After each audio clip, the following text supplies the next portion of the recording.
ಬೆಳಗ್ಗೆದ್ದು breakfast ಮಾಡಿದೆ. ಆಮೇಲೆ socialise ಆಗೋಣ ಅಂತ ಹೇಳ್ಬಿಟ್ಟು ಒಂದು ಇವೆಂಟ್ಗೆ ಹೋಗೋಕ್ಕೆ ರೆಡಿ ಆಗ್ತಾಯಿದ್ದೆ. ಸೊ ಫಸ್ಟ್ ಲಿಪ್ ಬಾಮ್ ಹಾಕ್ಬಿಟ್ಟು, ಆಮೇಲೆ ಲಿಪ್ಸ್ಟಿಕ್ ಹಾಕಿಬಿಟ್ಟು, ಆಮೇಲೆ ಸ್ವಲ್ಪ ಕಾಜಲ್ ಹಾಕಿದೆ. ಕಾಜಲ್ ಹಾಕಿದ ಮೇಲೆ ಇಯರಿಂಗ್ ಸೆಲೆಕ್ಷನ್ ಮಾಡಬೇಕಿತ್ತು. ಸೊ ಇಯರಿಂಗ್ ಹುಡ್ಕಾಡಿ ಕೊನೆಗೊಂದು ಇಯರಿಂಗ್ ಸಿಕ್ತು, ಅದನ್ನು ಟ್ರೈ ಮಾಡಿದೆ. ಬಟ್ ಅದಕ್ಕೆ ಮುಂಚೆ ಒಂದು ಟ್ರೈ ಮಾಡಿದ್ದೆ, ಅದು ಇಷ್ಟ ಆಗಿಲ್ಲ ಅಂತ ಹೇಳ್ಬಿಟ್ಟು ಅದಕ್ಕೆ ಚೇಂಜ್ ಮಾಡಿಬಿಟ್ಟು ಇಯರಿಂಗ್ ಹಾಕೋ. ಅಯ್ಯೋ ನೈಟಲ್ಲಂತೂ ವಾಯ್ಸ್ ಓವರ್ ಮಾಡೋಕ್ಕೆ ಹೋಗ್ಬಾರ್ದು, ಏನು ವಾಯ್ಸೇ ಬರ್ತಿಲ್ಲ. ಬಟ್ ನಾಳೆಗಿಟ್ರೆ ಎಲ್ಲ ಮರ್ತೋಗುತ್ತೆ ಏನೆಲ್ಲ ಆಗಿದೆ ಅಂತ ಹೇಳ್ಬಿಟ್ಟು, ಅದಕ್ಕೆ ಇವತ್ತೇ ಎಲ್ಲ ಎಡಿಟ್ ಮಾಡಿಬಿಟ್ಟು ಇವತ್ತೇ ಎಲ್ಲ ಪೋಸ್ಟ್ ಮಾಡಬೇಕಂತ ಇದ್ದೀನಿ. ಸೊ ಕಿವಿಯತ್ತು 1 ಗಂಟೆ 2 ಗಂಟೆ ಫಿಕ್ಸ್ ಮಾಡಿ ಅಂತಿಂತೂ ಆಯಿತು. ಬಟ್ ಒಂದ್ಸಲ ಕಾರ್ಪೊರೇಟ್ ಸರಿ ಮೇಲೆ ಇದೆಲ್ಲ ಆಗಲ್ಲ, ಅದಕ್ಕೋಸ್ಕರ ಇವಾಗಲೇ ರೆಡಿಯಾಗಿ ಬೇಕಾದಂಗೆ ಪೋಸ್ಟ್ ತಗೊಳ್ತಿದ್ದೀನಿ. ಆಮೇಲೆ ಲ್ಯಾಪ್ಟಾಪ್ ಮುಂದೆ ಕೂತ್ಕೊಂಡ್ರೆ ಎದ್ದೇಳೋಕ್ಕೂ ಟೈಮೇ ಇರೋಲ್ಲ. ಸೊ ಎಲ್ಲ ರೆಡಿ ಫಿಟ್ ಎಲ್ಲ ಚೆಕ್ ಆದಮೇಲೆ ಹೋಗ್ಬಿಟ್ಟೆ. ಬಸ್ಸಲ್ಲಿ ಹೋಗಿದ್ದು ಸತ್ಯವನ್ನ ಹೇಳ್ತಾ ಬರ್ತಾ ಇದೆ. ಸ್ನೇಹಿತರೆ, ಸ್ವಾತಂತ್ರ್ಯ ಪೂರ್ವದಲ್ಲಿ ಆಗಿರುವ ಎಲ್ಲ ಬೆಳವಣಿಗೆಗಳು ತಮಗೆ ಗೊತ್ತಿದೆ. ಕಾಣಾಗಿತ್ತು ಕ್ಲಿಪ್ ಸಿಕ್ಕಿತ್ತು ನನ್ನ ಪ್ಯಾಂಟಲ್ಲಿತ್ತು. ಪ್ಯಾಂಟಲ್ಲಿ ನನಗೆ ಈ ಪ್ರೋಗ್ರಾಮಲ್ಲಿ ತುಂಬ ಇಷ್ಟ ಆಗಿದೆ. ಏನಂತಿದ್ರೆ ಇವರು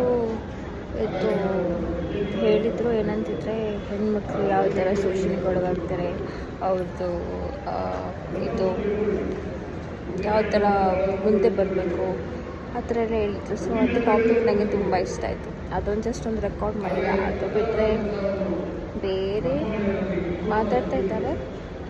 it is I have been already gone through it. ಅದೆಲ್ಲ ಅದರದ್ದು ಎಲ್ಲ ಆಲ್ರೆಡಿ ನಡೆದಿರೋ ವಿಚಾರ. ಬಟ್ ಅವರು ಅದನ್ನು ತುಂಬ ಸ್ಪೋರ್ಟಿವ್ ಆಗಿ ತಗೊಂಡು ಎಲ್ಲ ಸಾಧನೆ ಮಾಡಿದ್ದಾರೆ. So it is like very great thing. ನಮ್ಮನ್ನು ಯಾವ ಥರ ಅವತ್ತು ಟ್ರೀಟ್ ಮಾಡ್ತಾಯಿದ್ರು ಅದನ್ನೆಲ್ಲ ಅವರು ಚೆನ್ನಾಗಿ ವಿವರಿಸಿಕೊಟ್ಟಿದ್ದಾರೆ. So it was very informative.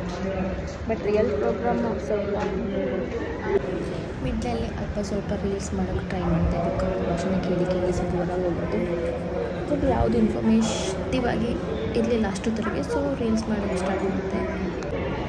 ಆಮೇಲೆ ಫ್ರೀ ಊಟ ಸಿಕ್ತು. ಫ್ರೀ ಊಟ ಅಂದರೆ ಎಲ್ಲರ ಜೊತೆ ಊಟ ಮಾಡಿದ್ದು ಅದಂತ ಬೇರೆ ಖುಷಿ ಆಯಿತು.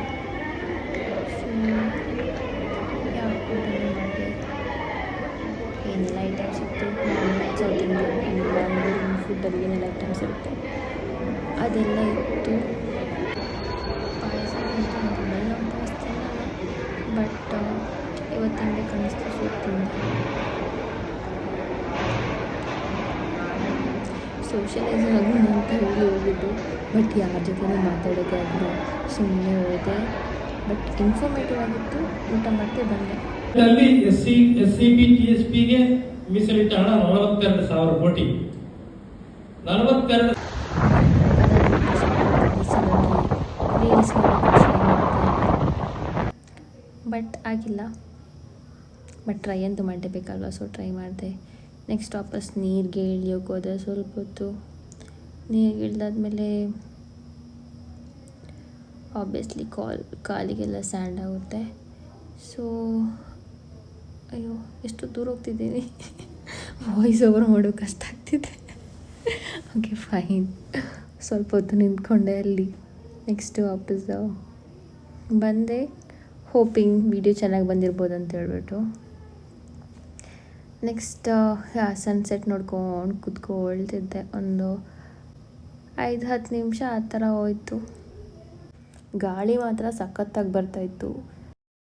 ಕಾಲು ತೊಳೆಯೋ ಖುಷಿನೇ ಬೇರೆ. ಲೆಕ್ಕಲ್ಲಿ ತುಂಬ ಸ್ಯಾಂಡ್ ಇತ್ತ, ಎಲ್ಲ ಸ್ಯಾಂಡೆಲ್ಲ ಹೊರಟೋಯ್ತು. ನೆಕ್ಸ್ಟ್ ಚರ್ಮುರಿ ತೆಕ್ಕೊಂಡು, ಆಲ್ಮೋಸ್ಟ್ ಇದಿಲ್ಲ ಅಂತಿದ್ರೆ ಡೇನೇ ಕಂಪ್ಲೀಟ್ ಆಗೋಲ್ಲ. ಚರ್ಮುರಿ ತಿನ್ಕೊಂಡು ವಾಪಸ್ ಮನೆಗೆ ಹೋಗ್ತಿದ್ದೆ.